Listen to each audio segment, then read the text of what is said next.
Hi guys, welcome to my kitchen. Tonight we are making Swedish meatballs. So settle in, get comfy, and we'll get started.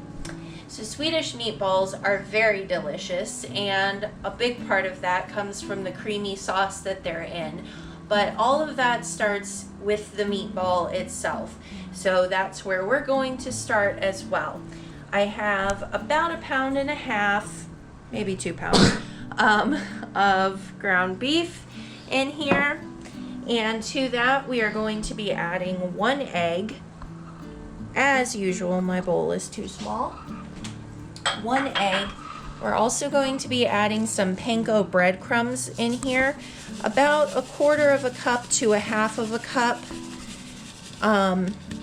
These just help to give it that traditional texture that you're used to from a Swedish meatball, because it's a little bit different of a texture and taste than just like a regular meatball that you would be making for like spaghetti. And tonight we'll be serving this with just some egg noodles. It goes great over noodles. It also goes really well over mashed potatoes, so you could do either one that you wanted to do there.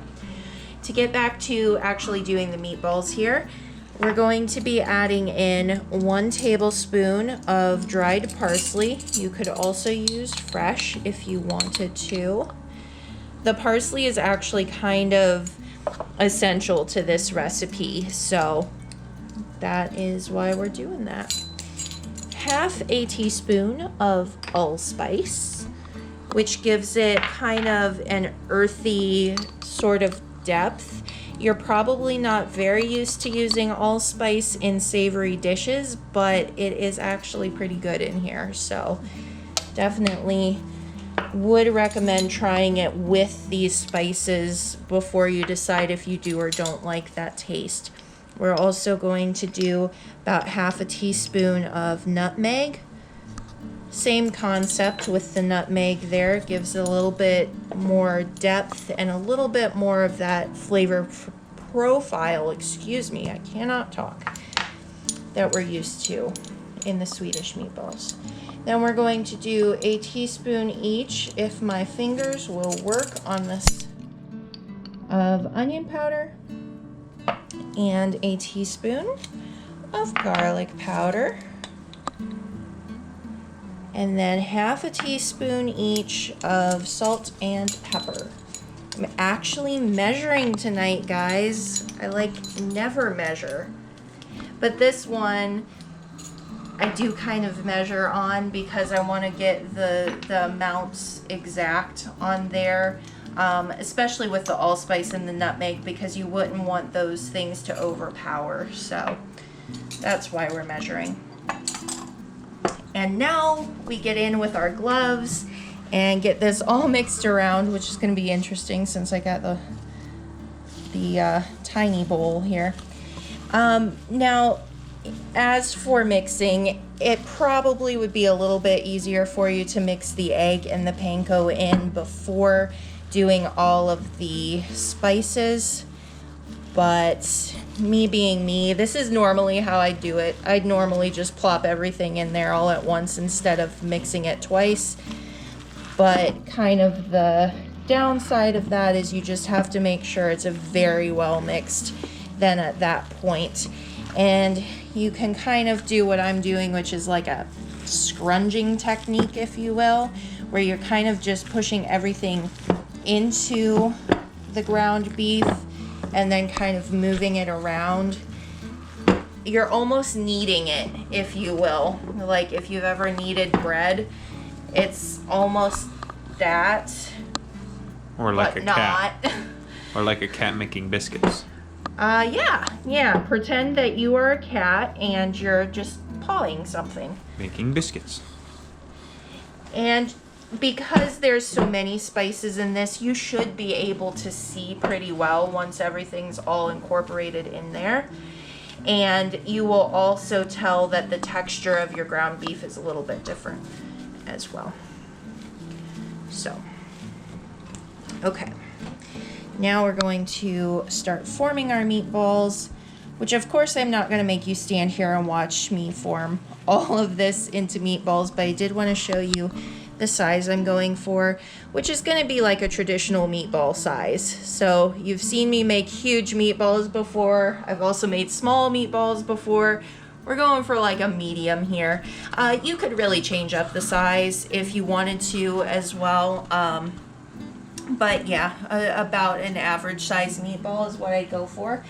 Now, what I'm gonna do once I get these all rolled, I'm just rolling and putting them straight into my skillet here. The heat is not on my skillet, but once I do get them all rolled, I will turn the heat on to a medium to medium high, and then I'm gonna let them sit there for a couple minutes. The fat content in the ground beef itself is going to melt out and give it some moisture in the pan. So I didn't put any like butter or oil or anything in there because it really doesn't need it. But also by not putting anything in there and not moving the meatballs right away, letting them sit there for a minute or so, it's gonna give them this nice crust. And I feel like for a Swedish meatball, that's important. So you guys will come back when I am ready to move them, and you can see that. So I will see you in a few minutes.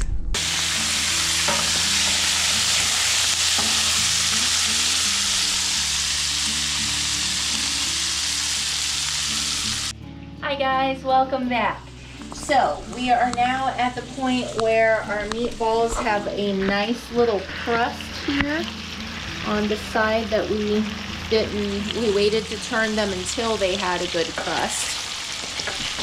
So at this point, you can either use the fat that's already in here, or you can put in some butter, because we're gonna saute up some not mushrooms. This is not stroganoff. Some onions. I'm just gonna use the fat that's in here instead of adding more butter in. It's just a small onion that I have diced up here. I'm gonna let this cook in with the ground beef until they're slightly translucent and, you know, just starting to kind of break down and get a little bit more towards the caramelized state. I do keep the meatballs in here through the whole process. That's just me. You could take them out at this point if you wanted to. It's not going to take very long for these onions to cook down. Once they do, we're going to add just a little bit more butter and some flour and start just the light roux basis for the sauce. I'll have you come back here in probably like 30 seconds once these onions are to the right point. Hello again. All right, so our onions are now at the right point. I still have plenty of fat in here from the ground beef itself, so I'm not gonna add any butter at this point. If you got a leaner pack of ground beef, then I would recommend adding 2 to 3 tablespoons of butter before you add your flour in. I added about 3 tablespoons worth of flour. You'll start to see it. Now, since the meatballs are in here, it doesn't look like a traditional roux like I showed you before, but you'll start to kind of feel it in your pan, and you'll see it soak up those little fat pockets. I'm gonna add just a little bit more here, and then we'll start adding in what is going to make our sauce. So the first thing that I'm gonna add is going to be a little bit of Worcestershire sauce. This is gonna help give it some flavor. It's also going to a little bit help to deglaze our pan, if you're familiar with that, because we've got it pretty gunked up here on the bottom. By the end of this, we should have it pretty well ungunked. Now we're going to add our heavy cream, which this is about a cup of heavy cream. You don't have to add the heavy cream first, but I find that that's the part of Swedish meatballs that I really enjoy, is the creamy part. So I like to make sure that when I'm adding in my liquid and kind of gauging how much liquid it's gonna take to get the sauce where I want it, that I'm getting all of the cream and maybe less of the beef broth, even though it should probably be the other way around. So I do still have my heat on here. It's on a medium heat, and the roux is working. You can tell by the way that it's like coming together and it's not all staying liquid. So I'm gonna start adding in my beef broth. Now, beef broth, be prepared to use like 2 cups worth of it, but I just like to keep it in the container and just keep adding it until the sauce looks like it's about right, because I don't want it to be too thin. We want it to be nice and saucy, so it is going to have plenty of sauce, but I don't want to make it so thin that you can't really get the taste out of it. So we're just going to keep adding our beef stock until it looks about right, which I'm guessing is going to be a little bit under 2 cups. I'm also going to take my spoon at this point and taste it to see if it needs any seasonings, which it definitely does. It's got that nice creaminess. It's definitely got the good creamy texture, and I'm really liking the way the sauce itself is looking, but it does need a couple little hits of flavor. So I actually just like to leave out the spices that I put in the meatballs to kind of doctor up the sauce. So I put some nutmeg in there, some onions, some garlic. Gonna do another pretty healthy serving of parsley, and of course salt and pepper to taste, as always when you're working with a sauce. And this is just looking lovely. That is gonna be so yummy. And you can just see how nice and thick that sauce is, how well it's coating our meatballs. I'm gonna add a little bit more of the beef. And then we're gonna give it another taste and see if it needs anything else at this point.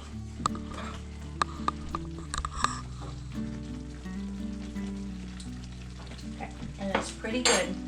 It does need another little bit of the Worcestershire sauce. And I like to use the reduced sodium. The beef stock that I have is reduced sodium. Just any time that I can use something that has less sodium in it, I do try to do that so that I'm adding my own salt and not the other way around.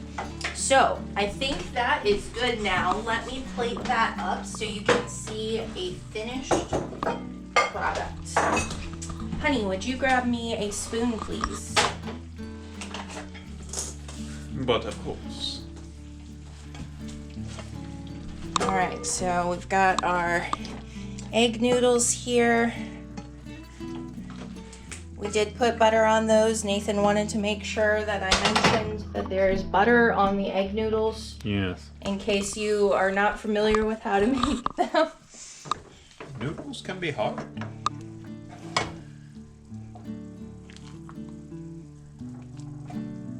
That is gonna be so delicious, guys. And really, it doesn't take that long.